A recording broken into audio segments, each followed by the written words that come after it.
So let's start with the Nas Grammy. Yeah. Does this shit matter? Do we care about Grammy? I lose track every year. Do we care about the Grammys? Do we not care about the Grammys? Obviously, everybody cared yesterday. Honestly, it was probably one of the best experiences in a long time. Felt like a lot of people cared, but it's we can get into it. Let's get into it. Let's talk about it. Yeah. We don't do intros live anymore. I do the intros afterwards. So start talking. Oh, okay. Well, so I mean, all the things that you just mentioned about like, do we care? Do we not care? I was like, I need to think about this because, when you see your timeline and you see the same Beyonce memes and Meg Thee Stallion memes, and it's like, oh, Beyonce set a world record for Grammys for women and yada, yada, yada. And I see people celebrating it because their feelings were validated, right? Like, it's like, well, they got it right this time, so I'm going to make this a big deal, the Grammys, blah, blah, blah, blah, blah. And then inevitably next year, they're going to give Kendrick Lamar's Grammy to Macklemore, and we're going to be right back at square one. You know what I'm saying? So, like, I don't understand why we have to pretend that it matters. It does matter in the sense that if somebody like Meg Thee Stallion, like her streams are going to go up this week, like she's going to, like, you get material benefits as an artist. Sure. For having won the Grammy. So it does matter in that sense, but like, should we be validating? Yes. Should we care is my question. And as in we, it's the black people. Yeah. Yes, right. And people who are a fan of what we term black music, you know what I'm saying? Like, what makes the Grammys the authority on, how good Freddie Gibbs' album was, right? Which I happen to love. I actually been bumping it for the last 3 weeks, just revisiting it. But like, is it up to the Grammys to validate Freddie Gibbs and Alchemist album? Like, that seems ridiculous. No, but it's still something that you kind of aim your career to like touch. You know what I'm saying? Whether you care about it or not, if you get one, it's like, hell yeah. But if not, it's like, well, fuck them. You know what I mean? You're in between. It's a middle ground. It doesn't matter. You know what I'm saying? So like with Freddie Gibbs, it's kind of like, nigga, they shouldn't have let me in the door anyway. You know what I'm saying? Right. The same thing with Nip and them. It was like certain artists, you're kind of like, well, at least I got a nom. That's my brag for the rest of my life. Like, nigga, Grammy nominated such and such when you intro me. You know what I'm saying? And in this situation with Nas, it's kind of surprising, honestly, when you think about, damn, he's been in the game since 94. And then you say he just now got his first. And then it's also like, again, how Amin feels and says, well, we never needed their approval in general, but it's also dope to just say, it's like winning your first ring. And it's like, that nigga was nice, but he finally got his first ring. Hell yeah, I'm happy for him. You know what, Trey? I don't even think like it's like winning a ring. You know what it's like? It's like winning a basketball World Cup gold, right? Dang. I'm sure this shit because here's why. I'm gonna tell you why. That nigga called it the World Cup. That's crazy. For other listen to me, listen, check this out. For other countries, right? Like if you play for Slovenia or Spain or Turkey, that's a big fucking deal, man. Yeah. This is accumulation of my life thing, and this is going to be one of the things I cherish, and it sets me apart and all that. But for American players, it's like, all right, nigga, like, okay, put that shit with the rest or whatever, right? Right. Similarly, I would say for other artists from other genres, pop, R&B, gospel, absolutely it's a big deal. That have way more of a shot. Absolutely, it's a big deal that Beyonce has the most amount of Grammys, that Michael Jackson won 1 million Grammys. Like that means something. But for hip hop, these motherfuckers ain't here ain't gonna judge us. Like, who the fuck are they? And so, like, okay, they gave it to Nas. That's cool. I like Nas' album. Was it the best album? I don't know. I haven't heard them all. I think either or somebody would have complained, right? But my point is this. I know Nas ain't like, oh my God, my first Grammy. Like, nigga, fuck, we've been on fuck the Grammys since he said, like, I think Wayno Shouts to Wayno. Interviewed him, and he was talking about the first time he got nominated and he didn't win. He said, yeah, that shit hurt my feelings. Because it's like, wait a second, like, what do you mean my shit wasn't the best? And by the way, this is a dude whose debut album, people to this day say is the greatest rap album of all time. So clearly it's not just like a guy who's egotistical, doesn't know how this shit works. Like motherfucker made history, made an all-time caliber project. At this point, it's like, I don't care, man. Like because you realize he's mellow at this point, bruh. But it's the reality is the people who are making the judgment, the voters, these are people who are not, they're not aficionados of this music form. Right. And we gotta say that over the past few years, they've definitely made a concerted effort to diversify the Grammy board. And, the only way that you even able to get like Freddie Gibbs, even though that album came out, I think he dropped that album on Warner. So it was a major album. It wasn't like an indie release, but like Freddie Gibbs is not the type of artist who typically gets noticed by the Grammys, right? So they've changed the process up over the years. But what it reminds me of, honestly, and I've definitely evolved on these things, especially as somebody who, grew up a big Hov fan. Like it used to be this thing where, you would celebrate the selling the Rocawear for 200 mil to the Russians, even though you kind of snake Dame out of like a lot of money on that deal, or like we celebrated the freaking the Ace of Spade deal. We celebrated all of these wins or whatever. But like the Grammys now, the other day Hov sold Tidal or majority stake in it for $300 million, and like I noticed people were smart enough now to be like, do we really need to be celebrating Jay-Z getting $300 million more dollars? Like who does that really? Who cares at this point? He's already extremely filthy. In his own words, he's already home. Like, why would we be doing that? And that's kind of how I feel about the Grammys. It's like one of those things that I used to think I should root for people to get and be happy for them when it happens. And now I'm just like, who gives a shit, man? You know what I'm saying? Like, who cares? I still care. I still care. Yeah, honestly, I do. Because when I'm sorry. Because when I look at it as nominations and I look at it as people that's just win their first shit or just get a seat at the table, I still think that like, regardless of how we overall view it or how fucking cool they try to sound and say they don't care, they fucking care. You know what I'm saying? So like Blue Ivy getting one at 9, right? Whether she had a couple lines or whatever, I see your face. It's still like great, excellent. But then you get the artists like Meg Thee Stallion, cool. Excellent. You know what I'm saying? Then you get fucking Kanye, who just pissed on a Grammy last year and then still end up winning one for gospel. So it's just like, you can't win and like it's a lose-lose for the Grammys. You know what I'm saying? From the boycott with Will Smith and them and all the other people from back in the day, they never really had us, but we still watch it every fucking year. You know what I mean? Not us, but in general.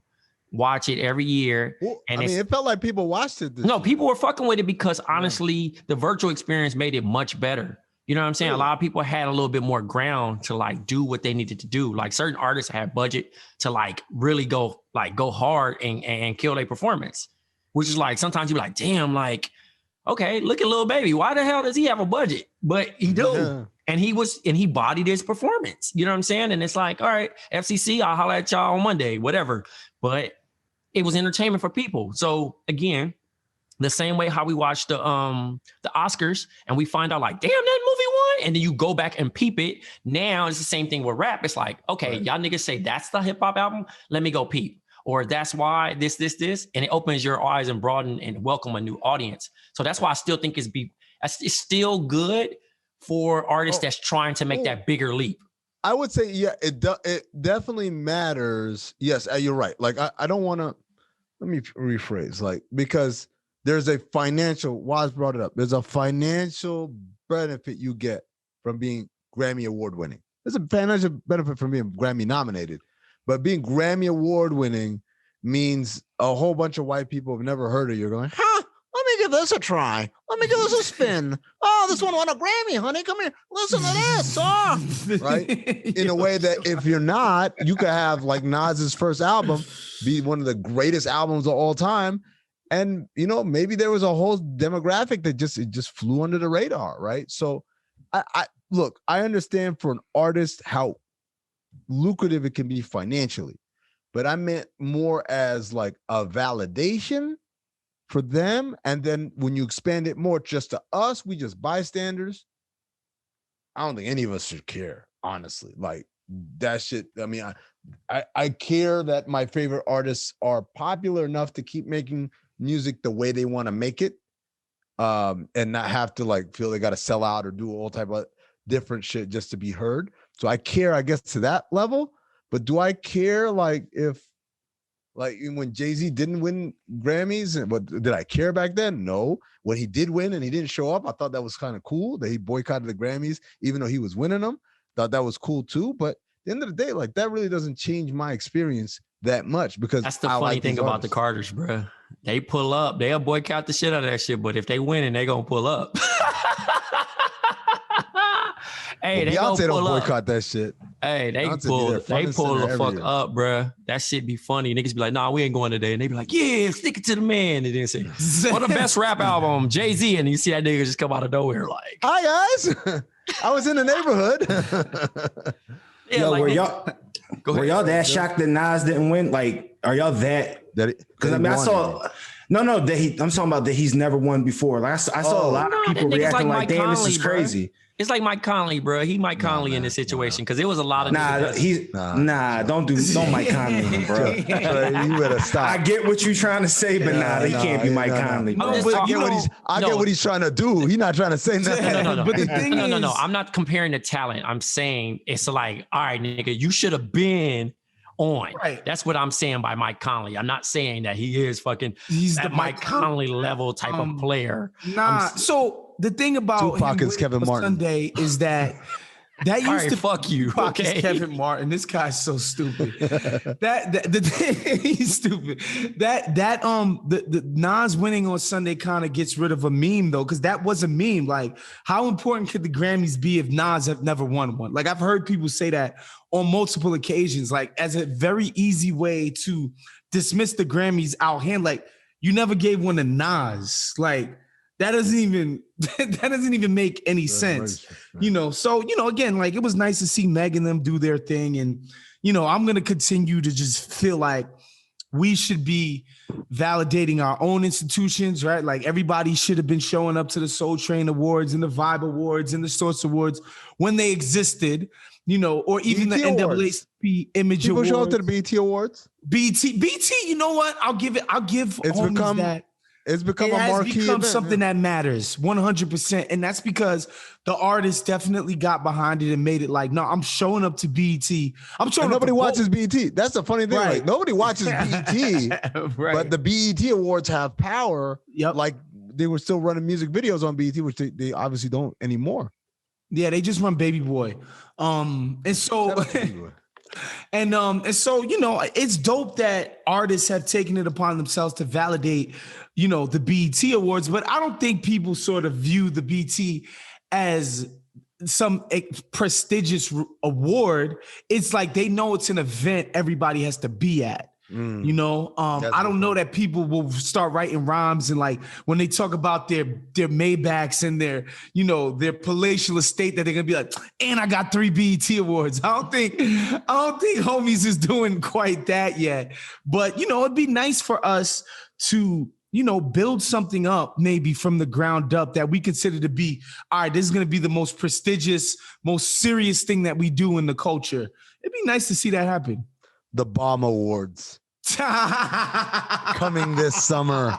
The most prestigious Black award. That would be sick though, to have a virtual BOMM Award. Oh man, so, we should invite people. Let's brainstorm some stuff. Hosted by Wos and Amin. Yo, Jerv, you just dropped a sick ass shimmy on the timeline, by the way. Sick ass Kappa shimmy, bro. I'd cry if I see you grabbing your knees and shimmying, bro. Jerv just dropped. Never in your life. Never have, never will. Hey, it would be exactly what the top line of your shirt say, drawing. Yeah, that's nuts. That's insane. Sicko mode. Speaking of which, let me go into a mode that I don't typically go into because while we on the I just saw the shimmy. That's a mad horny shimmy, bro. Yeah, man. That shit horny as hell, man. To get that low. What kind of stimmy hit there. Jeez. Trey, there's nothing hornier than Black Greek fraternities, bro. Come on, man. The niggas I can't take that from a man with a mustache. Hey, the niggas I can't take that. Nah. Shouts to the noobs though, but the niggas with the gold boots, bro, them niggas is wild. Nah, that's too wild, bro. I went to school. They shirts always come off at parties and shit. What fraternity is that? A ton of sweat. Omega. Q's. Okay, yeah, I went to school with them niggas, bro. Them niggas, I see the gold boot nigga outside the chick crib, bro. I already knew what type of time Atomic A Q will wear their gold boots in 100% corporate environment on their Founders Day. Like, fuck it, this is what I do. Like, you just Jerv with no shirt on. Just a jacket, and a bare chest, boy. smelling like pure unadulterated funk. We kid the Qs. We got love for the Qs. They could take this smoke. The noobs get this all the time. They can take this smoke. It's all good, bro. Sorry, Wos. I'm equal opportunity hating on all these. Them, the alphas. What's the one Jerv that nobody joins? Like, you do it because it's two brothers in the whole chapter. What's that one called? Nah, people mess with the Sigmas. People are Sigmas. Nah, not Sigma. Iota. There you go. How you gonna name yourself after a word that means small? Not one iota. Look, that's got to be the worst, man. Look, if you're gonna do this shit, you might as well do it. Strength in numbers. You can't be out here because where y'all chapter at? Just me and that dude right there. It's like, that's your daddy. Yeah, man. It's generational. I'm a legacy. Oh man. Salute to the divine nine, Jerv. Salute to y'all. It's 9 of them. Man. He said it's 9. Come on, man. This guy. So, anyways, man. I did want to pivot this while we're on the Grammy conversation. I saw a clip early this morning of Tiffany Haddish finding out that she won a Grammy while she was taping for Kids Say the Darndest Things. And obviously the Grammys is a lot bigger than what we see on TV. There's a bunch of Grammys that they never show because nobody cares. One of them is comedy album. And so, Tiffany's like been nominated a couple of times and she's like, whatever. And like, no, you won. And she's like, for real? And she starts crying and the kids are there on the set and everything. And she cries for like a second and then like composes herself and says, a Black woman hasn't won this award since 86, since Whoopi Goldberg. And the little girl said, I knew that for my Black History Month thing. And in my mind, I want to say, no, you stop fucking lying. What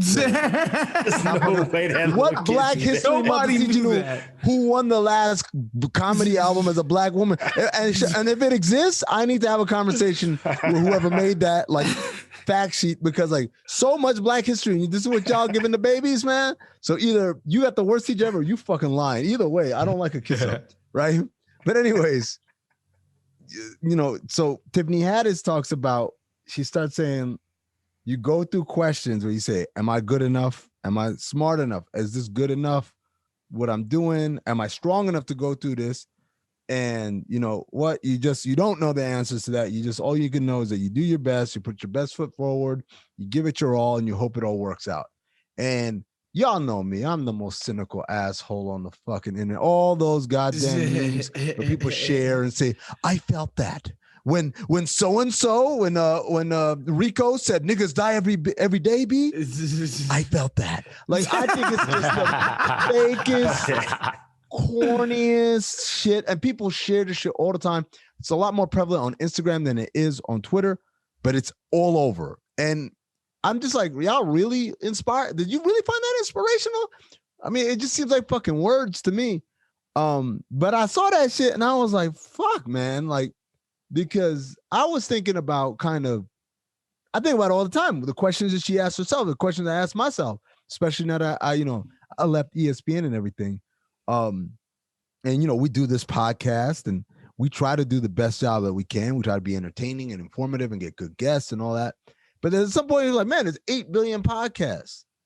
Like, what are we doing anything right? Are we doing anything wrong? Like, what is it? What's the separator? Will this ever turn into something bigger, right? Will this ever get the kind of mainstream attraction some of the bigger podcasts get? I'm not saying I'm not being like Joe Rogan. I'm just saying like there's a lot of podcasts out there that do really well. And like objectively, I look at them like I don't see the big difference maybe there's something that's a blind spot, or maybe I'm not doing something right. And watching that video, man, I won't lie, it was like, wow, I felt that, man. Now I finally felt that emotion that makes people say I felt that. And so shout out to Tiffany Haddish. Also, I met her at All-Star Weekend last year. I was a zombie. I was so drunk, and I just kept thanking her and telling her my whole thing. My mama loves your work and da. And she was so nice. Like in retrospect, I'm like, she should have been like, this drunk nigga, security. Because this was literally on the floor of the All-Star game after the game had just ended. You know, like, wow. Yeah, like I just wandered onto the floor, and there's players doing interviews here and there. And I saw Michael B. Jordan, and he said, what's up? I said, what's up? And I saw Tiffany Haddish, and I was like, Tiffany. And I just started like just fanboying it out. And in retrospect, like I said, it was fucking. What have I ever told y'all my Tiffany Haddish story? No. So I'm at the Dime. Shouts to the Dime. I'll know the pandemic is over after we have our first Dime night. Oh man. So I'm at the Dime. The Dime is really small spot. It's only has Jerv, two bathrooms. Let's explain the Dime, because Jerv, I don't think you know. So the Dime is like the only spot in that part of town, Fairfax, West Hollywood, the like sort of snooty, posh part of town that will play hip hop pretty much every single freaking day, right? Every night, yep. So it's one of the only places you can go where they get legitimate, dope DJs that are curating a dope sound and experience an atmosphere for people like us who love hip hop, like real shit. Shout out to Night Train. Shout out to DJ Alizé. Shouts to Alizé. Favorite guys that's been there. And so, we've been going there for a while, and a few of our friends happen to be like friends with management and all of that kind of stuff. So we tend to go to the Dime a lot. And the Dime is the type of place that you will run into. You can run into anybody. I've seen Ta-Nehisi Coates there. I've seen Black Panther there. I've seen Lil Rel lives Cole. There. You know what I'm saying? Like, you name it. Marlon Wayans. Carmichael. My guy Mitch Marchand. I met him at the Dime. Yeah. Yep. So like the Dime is one of those places in LA that it's a dive bar, but like Jerv, yeah. It's not like there's not a velvet rope. There's not a line around the block. There's not like bottle service. I thought it was just like this exclusive place to like. It's a regular spot. It's a dive bar. It's a dive bar. It's the size of a box. Got a couple tables right here with the booth kind of seating, a couple over here, and then there's a DJ booth and the bar's right here, and then the bathrooms in the back, and that's it. So I'm at the Dime. I have to use the bathroom. Of course, the Dime is packed. It's a Thursday. There's only two bathrooms in the whole spot. I finally get into the bathroom, and I'm not in there for 30 seconds when I hear somebody banging on the door, like, yo, hurry the fuck up, man. What the fuck? Get the fuck out. You taking mad long. I was like, yo, I was so tight. I was like, son, I'm literally gonna have to say something to this person when I walk out. Like, yo, I'm gonna have to say some shit. So I use the bathroom, do my thing, and I walk out. And without even really looking at the person, I'm like, yo, you good? And I look up, and the woman smiles at me and says, yes, and walks right into the bathroom as Tiffany Haddish. Wow. she was the one banging on the door, yelling at me. I'm like, yo, who? Like, it was some hood rat shit, Jerv. That's why I was like, I gotta say some shit. She true LA crazy. Though, for real. Nah, she is. And then when I finally came out, she laughed at me because I was like, yo, you good? Because I didn't even know. I was just tight. Right. Yo, you good is such an aggressive response. Wos was definitely ready for whatever was coming. She laughed at me. She laughed at me. She was like, yeah, I'm good, and walked right into the bathroom. But it was just, I was like, yo, this LA is crazy, fam. Like, I'm being rushed out the bathroom at the Dime by Tiffany Haddish. That is wild. But shout out to the Dime, man. Again, like, shouts to the Dime. Such a cool place. Such a low-key place, man. Shouts to my man Rob, who runs the Dime, man. You know what it is? Wos, you know what I figured out? It's un-LA because it's not pretentious. Right. Almost every other LA spot is super pretentious. Especially in that part of town, like specifically. Like when you on Fairfax, you near West Hollywood, you're in the mix. You know what I'm saying? And for it to be where it's at and it to like actually service the people that it services, you know, big respect to the Dime. Can't wait for the first Dime night after this is over. Can I wear sneaks in the Dime? You wear whatever you want in there. Fuck you want. They tried to implement a dress code at one point. Did they? I don't know if it was no shorts. It was a fake dress code. Jerv, but they quickly got Dime would be your spot, but the Dime is also like the closest thing to a New York spot. You feel me? Yes. So like overall, like it's gonna give you that vibe where you like. It makes sense now. It might take you a while to get your drink, but it's gonna be joints. There's no dress code. If you just trying to like have a good time and have a quick in and out, the Dime is the perfect spot. And John and Vinny's is next door. They got food spots over there. Yeah, like you in the mix when you're over there. Hollywood shit. That's the best spot, I would honestly say. Oh, wow. I just assumed it was some Hollywood shit. Like, it sounds like a place that would be on some Hollywood shit. So Chadwick Boseman was one of the owners of that. Was he? Yeah. Yep. Yeah, I heard that on Bomani. Bomani said when he went there, he was invited by somebody and the person was like, yeah, Chadwick Boseman actually co-owns. Who the fuck gets invited to the Dime? This shit ain't no. I mean, no, seriously though. When you don't live here, you have to get invited. But I mean, certain times though. It's a bar. What the hell? Well, I'm just saying. I mean, you know how the Dime get kind of crazy. It can get crazy where it's like where that shit late like night. But like if it's 11, if it's 11 on Thursday, 11:30, they gonna pack that shit out for sure. It gets nasty in there. It does. So on Wednesdays, did you know that they do stand up comedy in there? Yes, I've been there before. I pulled up on a random night, bro, thinking I was gonna get a drink. You know what I mean? This is when me and Wos lived in Beverly Hills. I'm like, all right, cool. You know, I'm gonna be able to get my little drink and then slide. Niggas was in there doing a stand-up joint. I walked out. I like backpedaled out of that shit. Type of situation. Yeah. I backpedaled out of that shit like fucking Hove getting the Hove. It was an open mic. It wasn't even like No, it's sometimes not like they have real. They have real comedians there sometimes. Yeah. Yeah, I've been there for just straight open mics, and it's like, yo, this is weird, man. Yo, that's actually the spot I met Jason Madison at. Oh, for real? Yeah, Jason Madison was in there. Yo, I just assumed y'all grew up together. I assumed you and Mitch grew up together. Damn, the Dime is dope. Nah, so when I was there, Jason Madison was like trying to crack one of the actresses. She was in there. I want to say Catwoman, not like one of the Halle Berry. Not Halle Berry. It was another joint. But long story short, he tried to do some partner player shit like, hey, just me being black. He didn't even know it was me. He like, hey, bro, you think you can get a drink? Here go the money. Like, cause I already was at the bar. So I'm like, Jason? And he was like, yo, who are you? I'm like, oh, Blk Tray. He like, oh, nigga, what up? Yeah, can you still get the drink? Damn. Well, yeah, after that, we exchanged contacts and that's how we got cool. So Trey, because you know Kelly, I met Mitch through Kelly at the Dime. That's okay.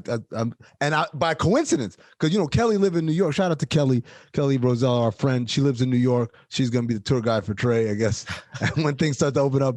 But I was sitting there, and literally, because it was so packed. We were at the last table, right by the door when you walk in, and I'm sitting there, and I look at her, turn around, literally sitting right next to me. I'm like, Kelly.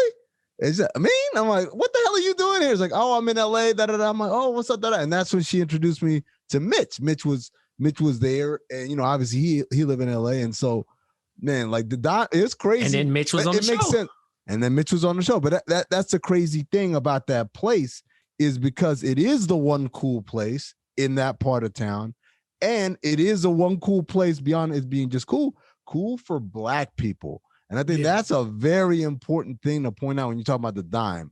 It's cool for Black people, and they're not gonna fuck with us. You ain't gonna do that at EPLP. Nope. No. They wouldn't even let Jade in. He white. That nigga Jade had on shorts, bro, and would not take them shits off, nigga. Oh man. Yeah. I mean, if you got Jade had a blank hat on, bro. EPLP Jerv is a rooftop bar. It's mostly open during the day. They shut it down and they open back up at night. But it's like, it's a summertime rooftop. You're outside. It's 80 degrees out. How you gonna tell somebody not to wear shorts in there? That's a white man. It's a white man at that. Yeah, a white man at that. And Jay was like, nah, fuck this place. Like, we out. And like, I think, didn't your man get in? Hall, right? He pulled up in shorts because he had the Porsche, right?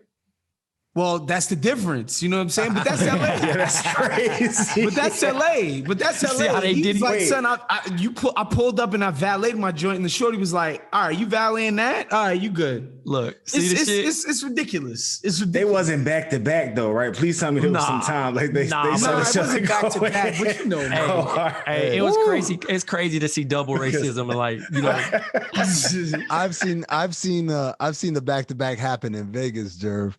It was I think I can't remember what player it was, but his NBA player was a rookie. He showed up and like he had jeans on and like maybe like one like shred in his jeans and some Vans on. And my man at the door said, "Sorry, I can't let you in. You got like we don't allow tattered clothes, and we that's athletic footwear." And then like while he's talking to him, y'all remember Jackson Vroman? He passed away a couple years ago. He's a player, but this dude was way bigger. He was like friends with Dan Bilzerian and shit like that. Some motherfuckers, like his off the court exploits were much greater. He comes in, and this, by the way, this is before like the shredded jeans thing was a thing. Okay, I'm talking about from like mid thigh to like his shin. This is a 6'9" dude. That shit was all just tattered up, and don't quote me, but I think he had open toes on. Oh my God. And my man walked Jesus in and Christ. dapped the dude up and kept it moving, walking in. And the dude was like, "Y'all just let him in." And that's unacceptable. Me and my homie, we were like, "Buddy, this is Vegas, man. They don't give a fuck who you are. By the table, no one's gonna have to change their clothes." Yeah, period. That's all it is. They just want to know you're gonna spend money, that you're not just coming in here to grab a beer by the bar and fucking hang out like a weirdo. But yo, man, I'm talking about like motherfuckers were staggered because the dude was like, "There's one tear in your jean here, and we don't allow that." And like, "Oh, you got Vans or athletic wear?" And my man Jackson Broman, R.I.P., walked in. His shit was all fucked up, man. But man, shout out to Jackson. That's Broman. a terrible feeling. Oh my God, that's the worst. It's the absolute worst, man. I know me and Trey. Oh, I don't know if Trey was with me that night, but the Jordan policy in Scottsdale got me definitely. Where the white boys are walking in with cargo shorts and the thong flip-flops. But like I got jeans, like a Lacoste polo on, and J's. There's like ones also, like not even like fucking some gaudy ass 11s and some shit. I had like J's are nice. The ones are nice, clean looking shoe. Nice. Man. Ones are definitely a go out type apparel. That's crazy. Yeah, but when they get in, even with the freaking with the Birkenstocks. That's what I'm trying to think of. What the flip flops is called. Oh Lord, Birkenstocks. Lord have mercy. I love whenever on the weeks we have Wos, racist stuff happens. Wos, I'm gonna give you your dealer's choice. Do you want to talk Papa John going N-word treatment? And they go through treatment to stop saying the N-word. Like, damn, how often were you saying it? Or do you want to talk about the guy who was doing the play-by-play of the Oklahoma State High School Championships and called a team that was kneeling a bunch of niggers, and then later on said it was because of his blood sugar? His blood sugar. I definitely want to. Let's go with Papa John's. I want to, because I want to hear your interpretation of the story. Like, did they put out a statement and say, big like Papa John, the guy that the homie that had to step down because he said the N-word on a conference call, he went through treatment and now he can be reinstated as CEO or whatever? Well, hold on. Let me pull up the headline. Papa John's founder said he's trying to, quote, get rid of this N-word, unquote, in his vocabulary.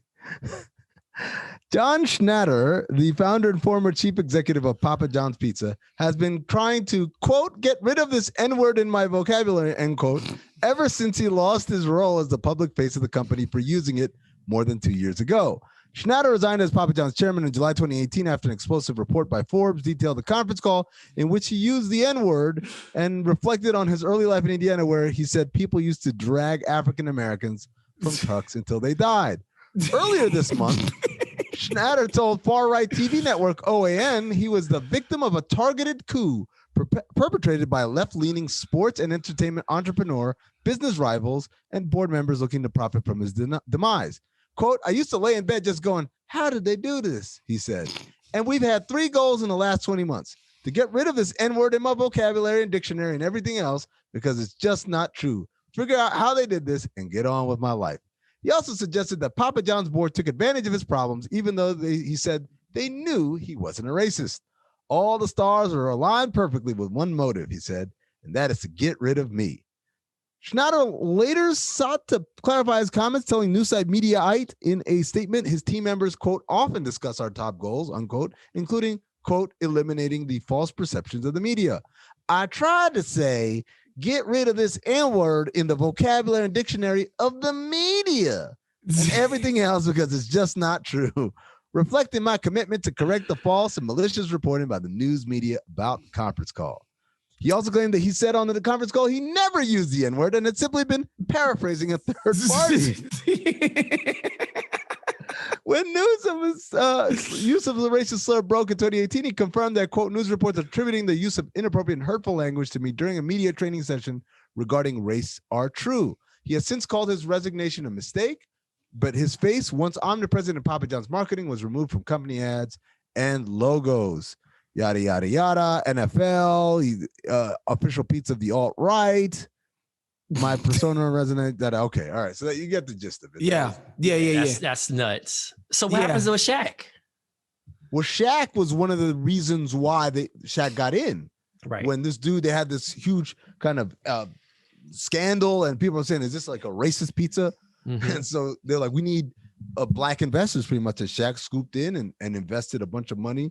Which is smart. Papa John's. Yeah, which is smart on his part. And he doesn't stop fucking reminding people about it. But the reason why I brought this up was more so like, how do you unlearn?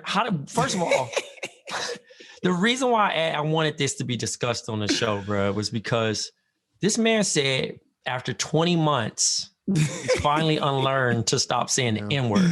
That means you must have been saying that shit. Trey, you seen how white his teeth were? Oh, saying, man. Nigga, every morning. Make that shit super white. Nigga, like, that shit is ridiculous, bro. 20 months, my nigga, to unlearn that? That's crazy. That's crazy. I didn't even know 20 months was like the way to, like, 2 years to, like, so the illest shit, though, is when it all happened, he was like, we got to take it back to why he got fired. He was in a racial sensitivity training or conference call or whatever. And he was explaining why he doesn't need it because even when you are racist, like Colonel Sanders, he claimed that he was like, I don't need this course because even if I was super racist, Colonel Sanders used to say the N-word all the time and nobody cared. And everybody was like, wait, why are you just like doing this? Like, why are you just saying nigga after nigga after nigga after nigga on a conference call about racial sensitivity? And one, and two, why do you think the answer is that people won't care even if you are racist? Like, what is he talking about? So that's where we came from with this homie. And then he comes out and he thinks like, but you know, and it's important because a lot of people who are watching this don't know what OAN is. OAN is like Fox News on steroids. It's like Fox News is too squishy and liberal for OAN. Like OAN is the farthest reaches of right wing, like Newsmax, right? Yeah, media. You know, like that's as right wing as it gets. So obviously, Papa John was like, he felt like he was talking to family. You know what I'm saying? Like, so he's speaking open and honestly because he's on OAN, and that's why he said what he said. Like, yeah, you know, took me 20 months, but I finally figured out how to stop calling black people niggers. I had to get some teeth whitening done after that, though. It turns out my dental hygiene fell off. So my question for y'all, right? First of all, what word would take y'all 20 months to unlearn? Ooh, that's easy. I mean, it took a while for me to stop calling things gay, man. Like that's one of the things you get older. Like, you know, that took a minute. Like, that was a thing. Like we were growing up, you know, that's gay or whatever. And you figured out like, yo, it's not right, right? I don't know. Right. And for me, it wasn't instant. Like it took a while, like for me to kind of understand what kind of hurt that word was putting out there and realize that it wasn't cool to use it in any context. So you know what's crazy? I never struggled with none of the shut off. Like real? maybe because it was teaching, right? Because you have to flip that shit like ASAP. You know what I'm saying? Like you can't go oop. Like it's not. You're cooked. So I don't think it was that hard, but like I was trying to process. I can understand that, you know, saying that word and be like, especially in our culture of like rap. Like you listen to shit now, and you be like, damn, like some of they was letting that shit fly. Cats used to say and it was used as like and it was used as an action. You know what I'm saying? It was a verb. Like they used that word as a verb. Like it wasn't even like, yo, you know what I'm saying? Like it wasn't even like some disrespectful shit. It was using like a verb, like yo, the action, like the way you like, oh man. So like now you look at it, it's like, damn, that shit is kind of nasty. And that's the same thing with any other word though, like you look at. For me, it's definitely been the R word has definitely been tough. So the R word, to get rid of the M word, it's been tough for short people. That's one the M word. Okay, that's a one for real because in basketball, I don't know if I'm telling on anybody, but that used to be the mental. Term. Well, that a mental M word if a guy's not like he's not a thinker or whatever. Yep. But the other thing is, and it's not even derogatory in that way, Trey. Any guard that was like 5'11" or shorter, call an M guard. He's the little M guard from Oregon. Right. That was just the parlance. That was just the way you describe. Oh, it's a little guard. Like that's how you would do it. And so I mean, I'm talking about like we use that shit freely and. Again, that was one of those ones like, oh, you can't say that anymore? Oh, man. Like, and then like after a while, you realize, yeah, man, like if that shit is like super, it would be like if there was a dude who had great handles and we call it the nigger guard, you know, from Syracuse. Like, you can't do that shit, man. Danny Ferry probably is still. Yeah, shout out to Danny Ferry, bro. That's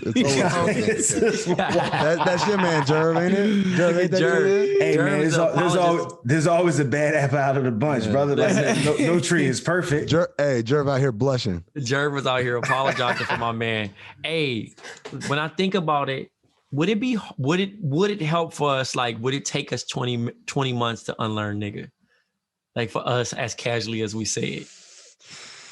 That's a hard one because a lot of niggas, you know how niggas be like, yo, I ain't gonna never eat chicken. 20 months? Think about this, Jerv. Niggas be like, yo, I ain't never giving up chicken. So think about a nigga saying, I'm never stop saying nigga. Because what is it? Like if you do something for 21 days in a row, it's supposed to be that's cap. That's cap. All right. I mean, I never made the 21 days, so I don't know. That's cap. No. That's cap, man. But listen, I think that'd be a tough one for black people just because we say it so much. Right. Yeah, and you know, people have tried so many times the burial of the word. Yeah, I remember that one. When they literally tried to bury it. They had a funeral for the word. It's like, I mean, you know. That nigga came back to life though. And on the third day, he rose. The nigga rose. With a black and mild behind his ear. Sick. Yo, so can we talk about the homie? Where was he in Oklahoma? Oklahoma, yeah, Oklahoma. Okay. I got that news story up here. So basically, this is what happened. He's calling the game for some streaming service. So that's the championship game or whatever. And the Norman High School players kneeled during the national anthem. The announcers had hot mics. They didn't realize it. And the guy said, they are kneeling. Fuck them. I hope Norman gets their ass kicked. Fucking niggers. Right. So then he comes out with the statement and folks, gather yourselves for this one. All right. I, Matt Rowan, on Thursday, March 11th, 2021, most regrettably made some statements that cannot be taken back. During the Norman High School girls basketball game against Midwest City, I made inappropriate and racist comments, believing that the microphone was off. However, let me state immediately, there's no excuse such comments should have been uttered. Okay. I'm a family man. Don't know what that has to do with anything. I'm married, have 2 children, and at one time was a youth pastor. I continue to be a member of a Baptist church. I've not only embarrassed and disappointed myself, I've embarrassed and disappointed my family and friends. And this is where it gets interesting. I will state, though, that I suffer type 1 diabetes, and during the game, my sugar was spiking. While not excusing my remarks, it is not unusual when my sugar spikes that I become disoriented and often say things that are not appropriate as well as hurtful. I do not believe I would have made such horrible statements absent my sugar spiking. During this time, I was with a colleague and friend. Scott Sepulpa. Scott Sepulpa was not the one that made these comments. It was me and me alone. It's not my desire to shirk my responsibility in this matter, and I certainly do not want Scott Sepulpa to share in the blame of this most unfortunate incident. Why do you say his full name 3 times? So here's the thing, Amin. Before we even get into it, I'm going to read off the actual effects of blood sugar emergency, low blood sugar. Oh, yeah. All right. All right. Some science on BOMM today. All right. Irritability, dizziness, lack of coordination. Okay. Inattention or confusion. All right. Shaking or sweating. Seizure or loss of consciousness. Jeez. He skipped over all of these, huh? Hey, but it doesn't say call people niggers. The last one is nigger. Like if it's really, really severe, like you might jump over all the symptoms. Yo, that's crazy. But I can only think about Scott's reaction because it's like being it's like being undercover cops and the cop fucks up and accidentally kills someone on the job. And he's like, that's your shit, not my shit. Don't put me in this. You need to clean it up and fix it. Statement, son. Like, what are you doing right there with that? Yo, Scott is associated with low blood pressure and nigger for the rest of his life. Tried to save his man, but he shouldn't have saying his name all them times. This is not good money. I wish Joe Budden and Fab still rapped because that nigga would have been in a punchline already. Get thrown under the bus like Scott Sepulpa. Yo, man, he said it like full name 3 times in a row. I'm like, what you doing, bro? People didn't know I was there. If you don't eat enough sugar, they might call you nigger. Hey, that's a bar, son. And the thing is, we're in a golden era of weird like apologies and excuse making, because like this is basically I was hacked, but like blood sugar version. Next level, yeah. You know what I'm saying? Myers Leonard said that he didn't know the meaning of the word. Oh yeah, the slur that he used on live. Like he didn't know, like I just didn't know that was a bad thing to say about Jewish people. I just didn't know. What is he? I was at 14. He fucking said that. And listen, son, I don't know if all y'all played. He's from Indiana, fam. Rob plays gaming stuff, right? And they say nasty shit all the time, bro. Do they? Is it really prevalent? Oh, it's fucking crazy, bro. I will not play online with a headset or anything because I'm just not like. I heard it was wild or crazy in the beginning. I was like, yo, you know. Has anybody on this call been called the N-word on online? So gaming? Listen, they said, I hope your fucking mother dies, you stupid ass bitch. You fucking nigger. I was playing Halo the first time online. Bro, like, let me try this game. Listen, I'm thinking shit lit, bro. I had a couple kills. It was over, bro. After that, I slammed the headset. I was hot. Like, I'm like, bro, but I knew it was a little kid. And I'm like, I just want to say some kid yesterday told me to kill myself, but no slur was used. So that was good. There we go. Let's hear it for a kinder, softer game. Kill himself. Wow. Yo, that's crazy. That's crazy. These little niggas be wilding out here, Woz. Yo, yeah, no, it's crazy because like I basically stopped playing video games right as the online thing became like more prevalent. You know what I'm saying? Like I've never been the online type of cat, you know, so I don't know, but it doesn't surprise me, you know, because kids are kids. Like if they know they can get a reaction and get you tight by just saying something, they're going to say it, you know. But it's crazy that Myers Leonard is in that mode of a gamer. Like he games just like the other little white boy. No, exactly. I mean, like, there's no difference. You think because he makes $10 million and he shoots jump shots? He's a grown no different from Cody and Tyler and all these motherfuckers in man. Traverse City and places like that, all across the Grand Rapids, shit like that, man. All these motherfuckers, because like it's the whole thing is like you're never gonna see any of these people. You know what I'm saying? Like but the crazy thing about Myers Leonard is this nigga had that shit streaming on his Twitch. Like, did you not? Like, it wasn't even like someone like, oh, this nigga out here wild and I'm a hit record. You had it streaming, bro. What you doing? What are you doing? And his shorty had to call. Somebody was watching it. It went viral. Called his shorty like, yo, get this fool off of that game right now. because he's wilding, and your shorty had to come save you. Fucking nerd. Hey, but the crazy thing about it, thank God for Black Twitter, right? Because all that shit about not taking a knee, all that shit standing during the anthem came back to bite him in his ass. Nobody came to us. I was happy that Jimmy Butler didn't slide his fucking Woody from Toy Story ass and say he's a good guy. It was great just to leave him out there to dry because that shit was inexcusable. That man. Yeah, and that's what it should be. Your teammates ain't got to save you, especially. And here's the thing, Trey. I'm not putting my black ass on the line because you said some anti-Semitic shit. You couldn't even kneel, nigga. You want me to come out here and get in front of the cameras and say he's a good guy? Are you shitting me? No. And in South Florida, I don't think a lot of people realize this. There's a huge Jewish population in South Florida. Yeah, massive.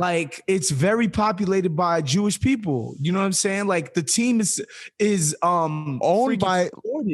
Is owned by Mickey Arison is Jewish. Because Nando was saying the other day, the Canes are the team of the Cubans over there, right? They love the Cubans love the Canes, right? And I guess everybody fucks with the Dolphins, but the Canes is the thing that the Cubans do, right? The Heat is what the Jewish people in Miami do, that's their thing, is the Heat. So it's nah, son, I'm not aligning myself with you against a huge portion of our customer base and the freaking owner of the team. Are you kidding me? Nah, you're going to have to eat that on your own. That being said, people want Myers Leonard to get fired from the NBA forever. I mean, that's seems like a bit much too. I mean, it really comes down to, look, man, if we're going to be honest, banishing this dude forever ain't going to fix anything.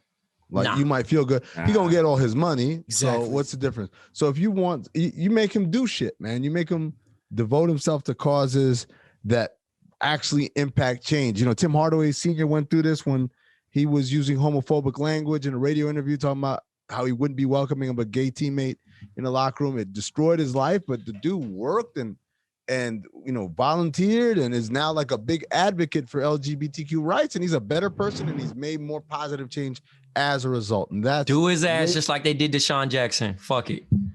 Yeah. On God. Yeah. For sure. Yeah. For sure. Much. Go ahead. Donate that bread. Then come out here and learn. Yep. Exactly. And then dedicate every game for the rest of your fucking career. Go for it. That ain't gonna be much though. That ain't gonna be much he barely can stay on the floor now. Yeah. Real quick, let's get to Snowfall here.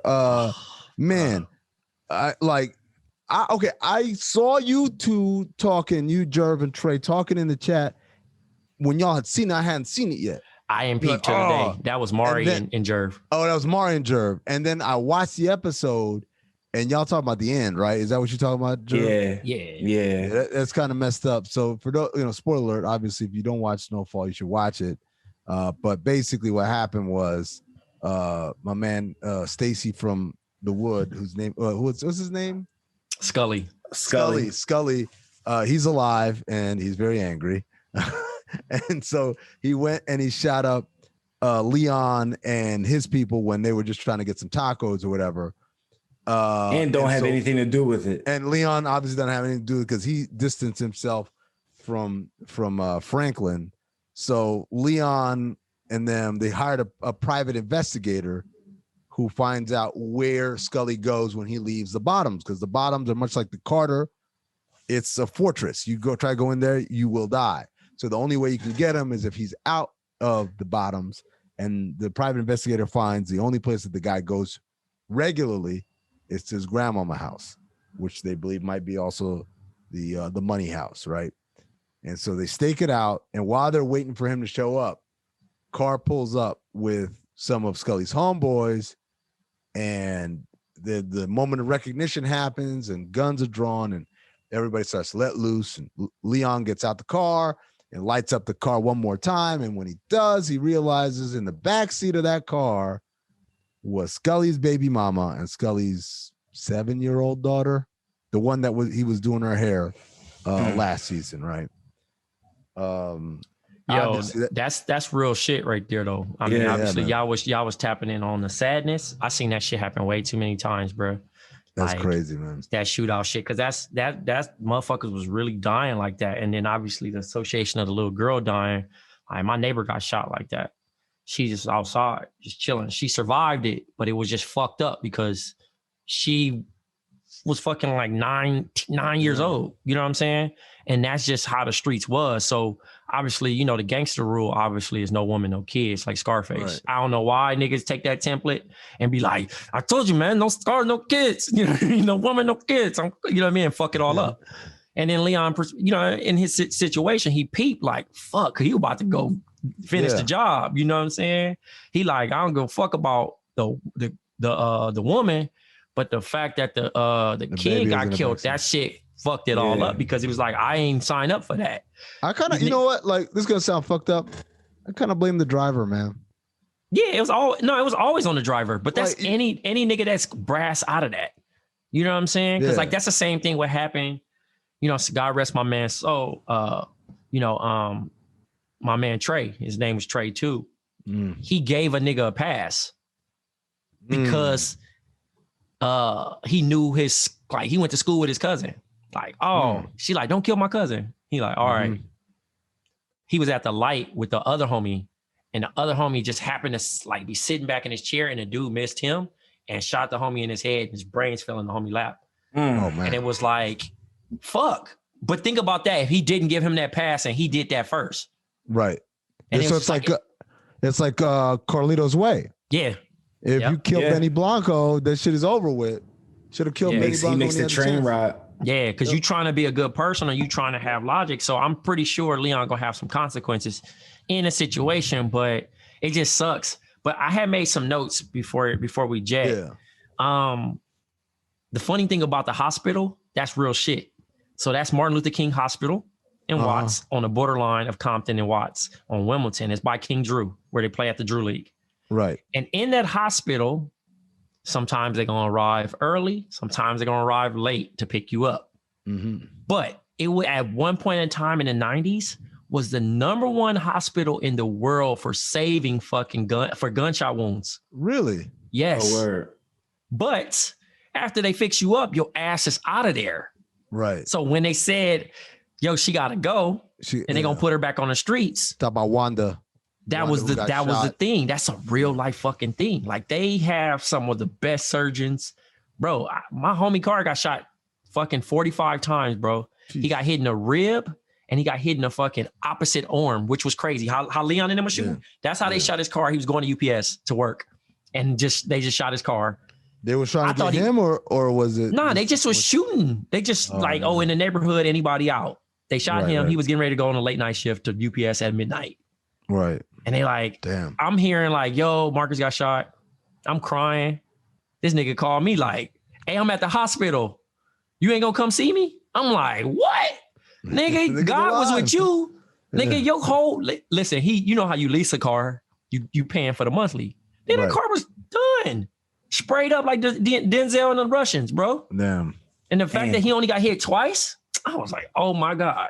The niggas got the worst aim ever. Ever, nigga, like how 50, the professional leg shooters. Yo, that's why I really fool with this show. It's so authentic. It's super authentic. Like most shows like this, there's always gonna be moments where you're just like, come on, man, like keep it real. Yeah. But with this, like, and even like we were saying with like all these things, like for me growing up, like I grew up in the 80s, but I'm a 90s, you know, I'm born in the 80s, but 90s is really where I like was influenced by things, but I saw the effects or whatever. Naturally, it was a little different, depending on, region or whatever, how things interacted, but you definitely saw these things. And, I have a strong interest in watching these type shows, like, because I'm attracted to that genre, like, because that's what we grew, that's how I grew up. Not, not like that, but like I saw it. So it's dope. But when you see like the certain things happen, like with the kid or like anything that's just like wild, it's always that reminder, like, damn, of the different things. It's like, damn, like it really wasn't like, this is why it was not dope. You know what I mean? This is why, like, this was the bad side that, and they really do a good job of like highlighting highlighting that stuff, because even with him selling this stuff, like he doesn't really seem to care. He got over the hump of seeing what it was doing to everybody. Right. Yeah. Like, all right, cool. Like my man's trying to expand, trying to do all this stuff. He doesn't care. But you know, when you see like the kid and just like the innocent people, because I think even the dude died, like the snow cone dude died. Yeah. But that was the thing. You always my man, the innocent, the scary ass kid from the neighborhood who wanted to be down. Mm-hmm. Yeah, I forgot about dude. Yeah, he died. Yeah, and even like you talking about them getting over the hump of that stuff, Jerv. Leon still feels terrible. Like every time you see Wanda. Yeah, like that shit hurts. Wanda's death. She's a reminder. Yep. Well, it's survivor's guilt too. Yeah. It's like, nigga. I mean, I'm still. It's a little bit more than survivor's guilt, nigga. It's my fault. You like that? Yeah, it's my fault. Yeah, you like that. I'll put you on that. And he truly loved her. Like that was like, you know what I mean? Like Wanda was his girl. Hey, I know you cracked up when niggas was talking about Beverly Hills Cop and how bunk it was. And the banana in the tailpipe. Niggas try to put a banana in my tailpipe, see what the fuck happened. Whatever what my man say.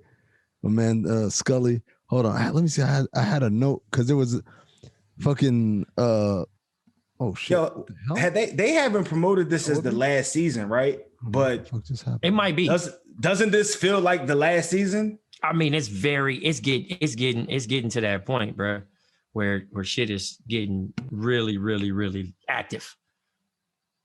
Jerv, I can't hear you. Oh, my bad. I was saying, like, unless they do one of those half. Okay. You know how they do the half Jones and then they take a couple months off and then. Well, I think they had already kind of paused that shit because John Singleton, and then I think they just hit they just hit the writers' room and just kind of, tried to get savvy with it, which I think they're doing. Are you still on the power end on it? I think they're doing great. Who? You didn't say? No. I thought the whole like. I'm gonna get them over here, then I'm gonna get them over here. Then I thought that was kind of corny, but it's gotten back on track. It's starting to make sense. It's gotten back on track, and the idea is that like I think it would have been better if he had just picked Manboy straight up. Manboy tried to make a hit on Scully, and then they fail, and then Scully just figured, y'all are all down or suspect on his own. I thought the whole like ambush shit was just too fucking corny. But everything after what's happening now, where you see the violence escalating, babies are getting shot, snow cone niggas are getting shot. Like I think that's Hitman's cool. Snow cone niggas is funny. Not his hitman, but his driver's like, I'm good. The like, protector, my man Lerp. Yeah, Lerp said, fuck, I didn't sign up for this shit, which is wild because you think this nigga was like a stone cold killer, but he's like, yeah, over there, I'm not going to do this shit here in my neighborhood. Right. Unc looked like he about to tap out. Unc been wanting to tap out, bro. He just want to run his, what was it? It's a car, a rim store, a speaker store. Nigga keep talking about that speaker store. Niggas get so upset when he talks about it. Nigga say, I just want to run my speaker store. Hey man, I'm gonna tell you the moment I knew Unc was out. It was the first episode when Leon said, who when you was was laid up, I protect you. Who you think was gonna protect you? But Jerome with his fucking sneakers. He said that shit, and I saw the look like Jerome. I thought, Jerome about to kick your ass. But I saw the look at Jerome's eyes. His feelings was hurt. Man, it's like this speaker stuff means a lot to me. Like that shit was heartbreaking for him. So, nah, man, it's crazy because you see Jerome don't want to really do this shit no more. Lerp is out. Fucking Leon don't want to do it with him, with Franklin. Manboy, clearly, that's the thing about Manboy. Like, this nigga's so shiesty, man. He's so like you can't trust this nigga. Fucking Scully probably ends up killing him or something. Yeah, something. Something terrible is gonna happen with Manboy. Scully wants to kill you. The police are after you. This reporter is after you. Your dad don't really approve about what you're doing. And your answer to all of this is to tell Teddy that we're going to expand. And so keep the coke coming in. I mean, he's trying to get away from, I got to give him the benefit of the doubt and think that what he's trying to do is get it popping down there so he can leave. right? exit, but man, But there's no exit. But in his defense, at this point in time in like life, all the movies aren't out yet where we learned that there's no exit strategy. Like, you know what I'm saying? Like, I don't think Scarface hit the scene yet. You know what I mean? Scarface had been out. Scarface came out 83, but yeah, no, that's true. There was no New Jack City to like, hey man, by the way, Nino Brown gets caught in the end and shit. Nah, man. Carlito's Way didn't hit it yet. No, Carlito's Way hadn't happened yet. Goodfellas hadn't happened yet, I don't think. Nope. So yeah, man, like it's tough, man. It's tough. The nigga really was a trailblazer, or is it in the show? He's a trailblazer, so it's hard. But what do y'all think is gonna happen with this reporter? You think she's gonna get to the bottom of it? She gonna find out and out somebody, but I think at the end of the day, I think Franklin makes it out of this shit, but he gonna have to become like a snitch or something. Yeah, I think all drug shows end up happening that way though, where niggas is like. I think Franklin's doing 25 to life or some shit like that, man. They gonna throw. You think he finally gonna go down? He gonna go down. Teddy ain't gonna do shit for him. Like it's gonna be dirty. Teddy's definitely not gonna. Teddy's definitely done. I don't even know, dude. Franklin's gonna get done dirty. Franklin's gonna get done dirty, and it's not because he's gonna get shot or killed. See, I don't think the reporter's gonna be the one though. I think she ends up getting. She just had the CIA dude in her crib. Yeah. Like, so clearly, you know, she's not hip onto how secure everything needs. Oh no, be. She's still. Somebody's gonna kill her. It's still too early for it. Well, that's true. You're right. Like somebody's gonna kill her. Franklin is gonna get arrested. But it ain't going to be because of like the local. No, and I won't because. But I think ultimately Franklin's going to get got, and the only person who can save him is Teddy, and they're going to be like, "What? CIA cocaine? No, it's this nigga over here. He did it. Like he did the whole thing by himself." And you know, no one's going to believe him when he says this, that, or the other. Thanks again to Blk Tray, Big Jerv, Big Wos, Rob Lopez on production. Thank you, the listeners, and of course, thank you, the Patreons. And if you're not a Patreon, patreon.com/countthedings. We'll be back next week. Remember, download that stereo app. Follow Blk Tray. He's going on tonight, Tuesday. Don't miss it. It's great. It's live entertainment. You get to enter your questions. We hear your voice. Say the questions. Tray will read it out. We'll play it out and then answer them along with his co-hosts. So till then, stay black, y'all.